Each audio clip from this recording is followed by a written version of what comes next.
हरि ओम श्री गणेशाय नमः। बोल श्री कृष्ण भगवान की जय। बोल श्री सुखदेव जी भगवान की जय। ओम नमो भगवते वासुदेवाय। ओम नमो भगवते वासुदेवाय।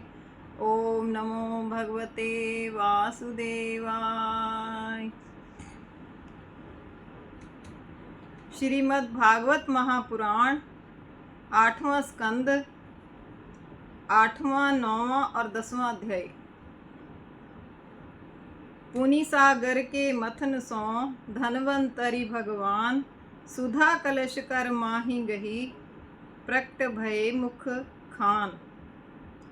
ताखन दानव गण लगे ताकन आंखन फार दीन अमीय पुनि हाथ सो मागे सुरन विसार। मृग नैनी गजगामिनी काम लजावन हार मूर्ति रति प्रद मोहिनी लई हरि ने धार। सुखदेव जी बोले, हे राजन, शिवजी ने जब इस प्रकार उस विष को पी लिया तब देवता और दैत्य प्रसन्न होकर फिर बड़े बल से समुद्र मंथन करने लगे। अब के मथने से उससे कामधेनु प्रकट हुई। उस कामधेनु गऊ को यज्ञ में दूध दही आदि के लिए ऋषियों ने ले लिया। इसके अनंतर श्वेत वर्ण का उच्चैश्रवा नामक घोड़ा निकला। उसके लेने के लिए बलि ने इच्छा की। भगवान की शिक्षा से इंद्रदेव ने इस विषय में कुछ न कहा। इसके बाद 4 दांतों वाला सफ़ेद वर्ण का ऐरावत नाम का हाथी निकला। वह इंद्रदेव ने ले लिया।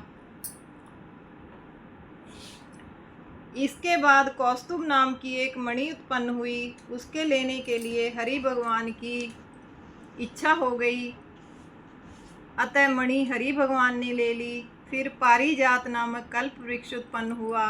वह स्वर्ग की शोभा के लिए स्वर्ग में भेज दिया गया। इसके बाद अप्सराएं उत्पन्न हुई। वे सब श्रेष्ठ गति आदि से स्वर्ग की रमणी वेश्या बना दी गईं। इसके बाद भगवान में ही सर्वदा तत्पर रहने वाली श्री लक्ष्मी जी प्रकट हुईं।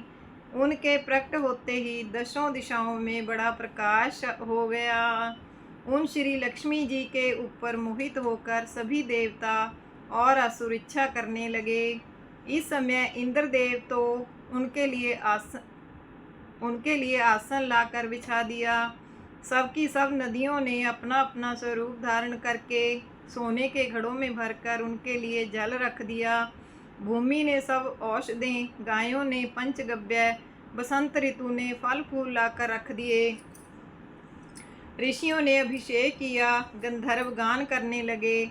अप्सराएं नाचने लगीं। देवताओं ने मृदंग, शंख, वीणा आदि बाजे बजाए।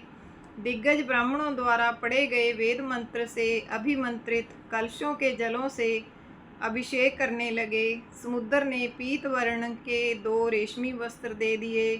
वरुण ने बैजंती माला दे दी। विश्वकर्मा ने विचित्र विचित्र आभूषण भेंट कर दिए।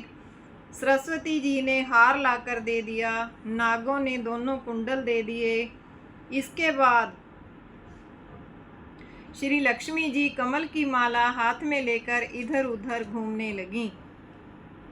लक्ष्मी जी ने सब प्रकार से सोच विचार करके सुंदर कमलों से गुथी हुई उस जयमाला को भगवान के गले में डाल दिया। जयमाला को गले में डालकर लक्ष्मी जी चुप होकर लज्जा से नीचे को झुकती हुई तथा मंद मुस्कान करती हुई श्री हरि भगवान के बक्षस्थल में विराजमान हो गईं। हरि भगवान ने अपने बक्षस्थल को जगजननी श्री महालक्ष्मी जी के लिए रहने का स्थान बना दिया। इसके बाद कमल जैसे नेत्रों वाली वारुणी नाम की एक कन्या निकली। हरि भगवान की आज्ञा से उनको दैत्यों ने ग्रहण कर लिया। इसके अनंतर मथन करते हुए क्षीर सागर से एक अद्भुत पुरुष प्रकट हुए। उनके हाथ पर अमृत से भरा हुआ कलश रखा हुआ था। हरि ने निज सौंदर्य सो दानव लिए लुभाए। बांट्यो अमृत सुरन मह असुरन कह बहकाए। मणि खचित कुंडल धारण किए हुए थे। वे साक्षात विष्णु के अंशावतार वैद्यराज श्री धन्वंतरी जी थे। वे आयुर्वेद शास्त्र के प्रवर्तक तथा प्रथमाचार्य थे। ऐसे उन दिव्य पुरुष को तथा अमृत से परिपूर्ण घड़े को देख असुर जबरदस्ती उस घड़े को छिनाकर वहां से भाग दिए। जब असुर कलश ले गए तो देवता बेचारे बड़े दुखी हुए। अब सब देवता हरि भगवान की शरण में गए। भगवान ने उनकी दीनता को देखकर उनसे कहा कि हे देवताओं, दैत्यों में परस्पर कलह उत्पन्न करके मैं मोहिनी रूप से तुम लोगों के कार्य को सिद्ध करूंगा। तुम लोग खेद मत करो। इसके बाद अमृत के लिए उनमें आपस में कलह होने लगा। उसी समय हरि ने अवर्णनीय अत्यंत अद्भुत स्त्री का रूप धारण किया। भगवान विष्णु ने मोहिनी रूप स्वरूप धारण कर लिया। भगवान का वह स्वरूप लज्जा परिपूर्ण मंद मंद मुस्कुराहट के साथ भ्रिकुटी रूपी धनुष को चलता हुआ मनमोहक दृष्टि से दैत्यों के चित्त को बाणों में बेधने लगा। मोहिनी के उस सुंदर लावण्य परिपूर्ण तथा भ्रूभंग को देख दैत्यों का चित्त काम के मारे पीड़ित होने लगा। बोल श्री कृष्ण भगवान की जय। नवा अध्याय। हरि ने निज सौंदर्य सो दानव लिए लुभाए, बांट्यो अमृत सुरण में असुरण। श्री सुखदेव जी बोले, हे राजन, सब दैत्य मोहिनी के रूप को देख मोहित हो गए। सब लोगों ने अमृत का वह भरा हुआ कलश मोहिनी के हाथों में सौंप दिया और बोले, तुम ही हम सबको न्याय से अमृत बांट दो, जिससे हम सब में किसी प्रकार का झगड़ा ना होने पावे। भगवान कहने लगे, हे दैत्यों, तुम लोग मुझ पूंछचली पर इस तरह का दृढ़ विश्वास क्यों करते हो? विद्वान लोग ऐसी स्त्रियों का कभी विश्वास नहीं करते हैं। कुत्ता और पूंछचली स्त्रियां तो नित्य नवीन को खोजा करती हैं। यह सब कहकर भगवान ने अमृत पात्र अपने हाथ में ले लिया और फिर दैत्यों से कहा कि देखो, आप लोग यह समझ लो कि जो भी कुछ मैं करूंगी वही तुमको मानना पड़ेगा। फिर तुम उसमें ची चपड़ कुछ नहीं कर सकोगे। अन्यथा यह लो, तुम्हारा अमृत का घड़ा रखा हुआ है, तुम ही आपस में जानो जैसे बांट लो। असुरों ने मोहिनी की सब बातें स्वीकार कर लीं। दानवों ने उपवास करके स्नान किया और सुंदर सुंदर वस्त्र धारण करके अग्नि में हवन किया। फिर दैत्य तथा देवता ब्राह्मणों को प्रणाम करके हरि भगवान का स्मरण कर कुशासन बिछा कर बैठ गए। इधर मोहिनी जी घड़ा को लेकर मीठे मीठे वाक्यों से उनको मोहित करती हुई झट देवताओं को अमृत को पिलाने लगीं। दैत्यों ने अपनी की हुई प्रतिज्ञा के कारण मोहिनी से कुछ भी ना कहा और वह मोहिनी के रूप में ऐसे आसक्त हो रहे थे कि जिससे उन्हें कुछ भी सुध बुध ना रही। इतने में ही देवताओं की पंक्ति में आकर राहु नामक दैत्य भेष बदले हुए चुपके से आ बैठा। भगवान ने जो अमृत उसको दिया के आसपास बैठे हुए सूर्य और चंद्रमा ने भगवान को बता दिया कि भगवान, यह देवता नहीं है, यह तो राहु नाम का दैत्य है। यह सुनते ही हरि भगवान ने सुदर्शन चक्र से झट ही राहु दैत्य का सिर काट डाला। अमृत का घूंट गले से नीचे को नहीं उतरा था, अतः सिर तो अमर रह आया और धड़ कटकर नीचे को गिर गया। ब्रह्मा जी ने उसको भी ग्रहों में रख दिया। उसी वैर का स्मरण करके राहु अब भी पर्व पर्व पर सूर्य और चंद्रमा को ग्रसने निगलने के लिए दौड़ता रहता है। हे राजा परीक्षित, इस प्रकार सब देवता जब अमृतपान कर चुके तब सब देवता और दैत्यों के देखते देखते भगवान ने मोहिनी रूप को त्याग कर अपना विष्णु स्वरूप धारण कर लिया। बोल श्री हरि भगवान की जय। बोल श्री कृष्ण भगवान की जय। 10वां अध्याय। बोले पुनि सुखदेव मुनि, नरपति इति चित देव, देवासुर संग्राम को अब वर्णन सुन लेव। श्री सुखदेव जी बोले, हे राजन, दैत्य भगवान के प्रांग मुख थे, अतः उनको अमृत ना मिल सका। इस प्रकार भगवान देवताओं को अमृत पिलाकर गरुड़ जी पर बैठकर चल दिए। तब फिर देवताओं ने चिढ़कर असुरों ने देवताओं से युद्ध की ठान ली। इस संग्राम में विरोचन के पुत्र बलि स्वयं सेनापति बने। मायावी दैत्य देवताओं के ऊपर अनेक प्रकार की दानवी मायाओं को छोड़ने लगे।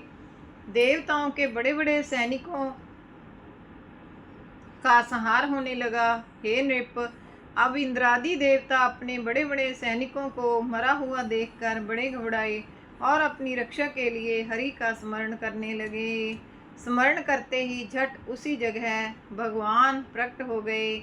हरि भगवान के प्रकट होते ही दानवों की वह सब मायाएं एकदम नष्ट हो गईं। गरुड़ जी पर विराजमान हुए हरि भगवान को देख सिंह पर चढ़े हुए काल नेमी दैत्य ने गरुड़ जी पर अपना त्रिशूल फेंका। गरुड़ जी के सिर पर वह लगने भी नहीं पाया कि झट बीच ही हरि ने उस त्रिशूल को अपने हाथ पर डांट लिया और फिर उसी को फेंक कर काल नेमी के सिर को काट डाला। काल नेमी को मारकर भगवान ने अपने सुदर्शन चक्र से माली सुमाली नाम के दैत्यों के भी सिर काट डाले। यह देख गुस्सा में भरकर माल्यवान नाम के असुर ने भगवान के पास आ गरुड़ के ऊपर गदा चलाई और गदा फेंक कर सिंहनाद करने लगा। भगवान हरि ने सुदर्शन चक्र से उसका भी सिर तत्काल ही काट गिराया। बोल श्री कृष्ण भगवान की जय। बोल श्री सुखदेव जी भगवान की जय। ओम नमो भगवते वासुदेवाय। ओम नमो भगवते वासुदेवाय। ओम नमो भगवते वासुदेवाय। श्री कृष्ण गोविंद हरे मुरारे, हे नाथ नारायण वासुदेव। श्री कृष्ण गोविंद हरे मुरारे, हे नाथ नारायण वासुदेव।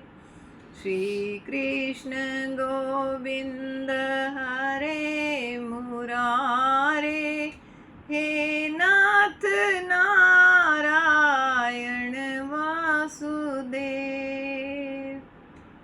बोल श्री कृष्ण भगवान की जय। बोल श्री सुखदेव जी महाराज की जय। ओम नमो भगवते वासुदेवाय। ओम नमो भगवते वासुदेवाय। ओम नमो भगवते वासुदेवाय।